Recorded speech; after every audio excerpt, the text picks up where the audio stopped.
French modal verbs work very differently to how they do in English and can definitely prove to be tricky. There's no such thing as modal verbs in French, so translating them from English requires a bit of creative thinking. Salut! I'm Sumo from FrenchArena, and in today's lesson, I'm going to teach you all about the French modal verbs. On commence!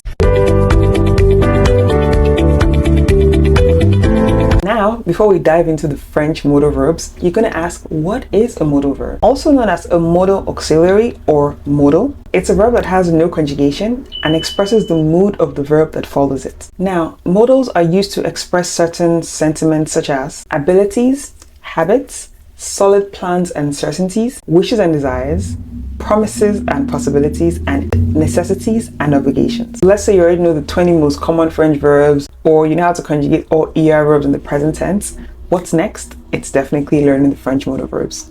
Now, what are they? They are pouvoir, devoir, and vouloir. These verbs are important because they will really help you in everyday life. Once you understand them better, you notice that you actually hear them everywhere you go. Now, in order for you not to forget anything you've learned in today's lesson, I have created a free PDF that goes through vouloir, pouvoir, devoir.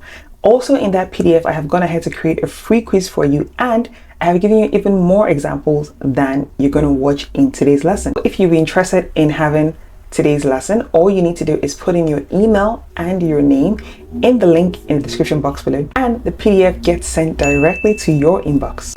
Let's get started. The first modal verb we're going to take a look at is vouloir. Vouloir. Now, beside me, you can see that it has been conjugated in the present tense. Vouloir just means to wish or to want or will. Let's go over the conjugation together. Je veux, tu veux, il ou elle en veut, nous voulons, vous voulez, il ou elle vole. And definitely, it shouldn't come as a surprise to you that it's the same pronunciation for all the singular subjects. Now, when do we use vouloir? Vouloir expresses a desire or a wish. So in English, you would say it's like want to. I want to do something. I want to have something. I want to be somewhere. It's an irregular verb in the present tense. Please do not forget. So that's why if you look at it, even if the word is vouloir, you can see that I did not conjugate it as je vouloir, tu vouloir. No, instead it's been je veux, tu veux. So it's an irregular verb. And also please take note that it can be used in different structures. Either it is immediately followed by another verb in the infinitive, or it is followed by a nominal group. Let's take a look at some sample sentences so you know when to use this particular modal verb. When you had desire something and you want to be able to express it without taking the form of a polite request, this is the modal construction you want to use. So for example, je veux dormir maintenant, or je veux un petit frais, or il veut une glace. Now let's take a look at examples of polite requests. So you would use this modal verb to ask for something in a polite and well-mannered way. Tu veux aller au restaurant ou au cinéma? Or nous voulons vous rendre visite l'année prochaine. So you see that these are polite requests. I didn't instead say we are going to visit you next year, or say you're coming to the cinema with me. I asked in a nice way. Now let's take a look at the next modal verb, pouvoir. And this just means to be able to or be permitted to. Once again, if you look up here, you would see the conjugation in the present tense, but we're going to go over it together so you can know how to pronounce it properly. Je peux, tu peux, il ou elle en peut, nous pouvons, vous pouvez, ils ou elles peuvent. Again, for the three singular forms, the verb is pronounced the same way. Pouvoir expresses the physical ability or permission to do something, so that is the possibility. It is also an irregular verb, and if you see, the formation is similar to that of vouloir. Remember that vouloir is je veux, but this is je peux. And it is immediately followed by another verb in the infinitive. So in English, you can say pouvoir works like can, okay? So I can do something. That is, it expresses something that is possible in a particular context. Let's take a look at some example. Je peux apporter du vin et du fromage ce soir. Elles peuvent mettre la table. Oui, il peut venir ce soir. So you see that all these things I'm saying, they are possibilities, they can happen. Hence me using the modal verb pouvoir. Now, pouvoir can also express permission given by someone. And let's take a look at different sentences so you know how to use them better. Les passagers peuvent utiliser leur ordinateur pendant le vol. Vous pouvez vous garer ici. Vous pouvez aller à sa classe. So you have a better understanding now of when you can use pouvoir. However, please watch out. Like can in English, pouvoir doesn't express a skill that you have learned. For that, you would always use the verb savoir. And let me show you what I mean. Je sais nager and je peux nager. In the first one, I mean I can swim. That is because I learned how to swim. So I actually took classes, or whichever way, I learned how to swim. But the second one means I can swim because it is possible to. So perhaps the water is not too cold, there are no sharks in there, there's nothing. It is possible for me to swim. So you see the difference?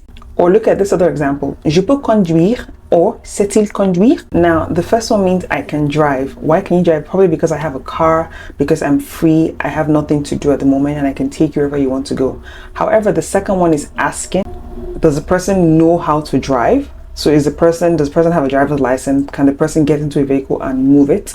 So you see the difference. So please be careful not to mistake pouvoir for savoir in certain contexts. And finally, let's take a look at the third French modal verb, which is devoir. Let's conjugate it together in the present tense. Je dois, tu dois, il ou elle, on doit, nous devons, vous devez, ils ou elles doivent. As a bonus, the pronunciation is the same for all the singular forms, right? Doit. So it gets easier. You're saying doit, doit, like D-W-A. In French, unlike English, you express obligation and necessity with this single modal verb. Unlike the other two, this is also an irregular verb in present form. Devoir may be followed by an infinitive or may stand alone to have the meaning to have to. So for example, je dois partir, I must leave. When it's followed by a noun, devoir means to owe. For example, je dois $10. Now let's look at examples when we're using devoir for obligation or possibility scenarios. Tu dois prendre mes vacances, mon cœur. Tu dois te reposer. Je dois amener Rena à son cours de danse à 5 heures. Je dois aller au travail. Tu dois faire la vaisselle d'abord.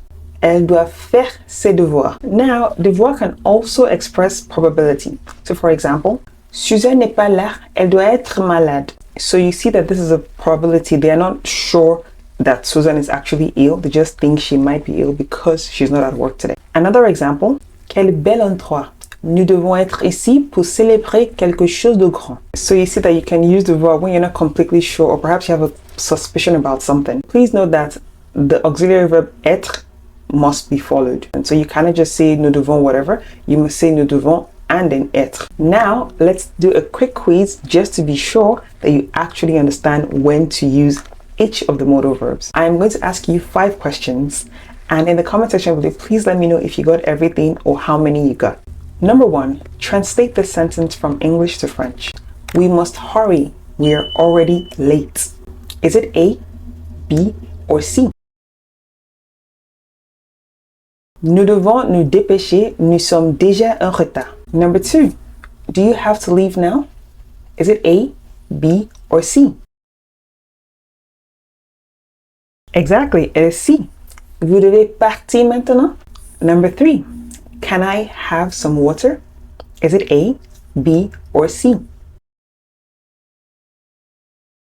Correct, it is B. Je peux avoir de l'eau? Number 4, vous voulez une glace? Is it A, B, or C? Perfect, it is A. And the last one, number 5, ils veulent manger des frites. Is it A, B, or C?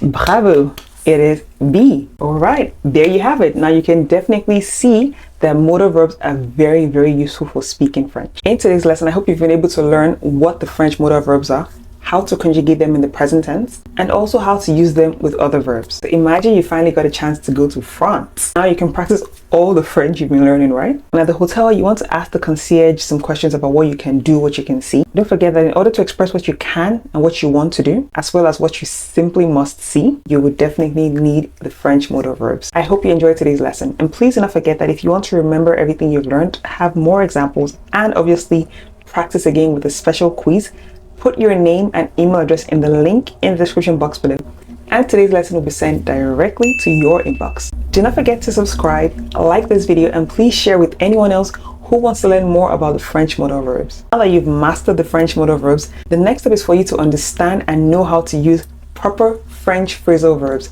So in the next lesson up here, why don't you click it and watch the French phrasal verbs to use. Until I see you in the next lesson, bonne journée.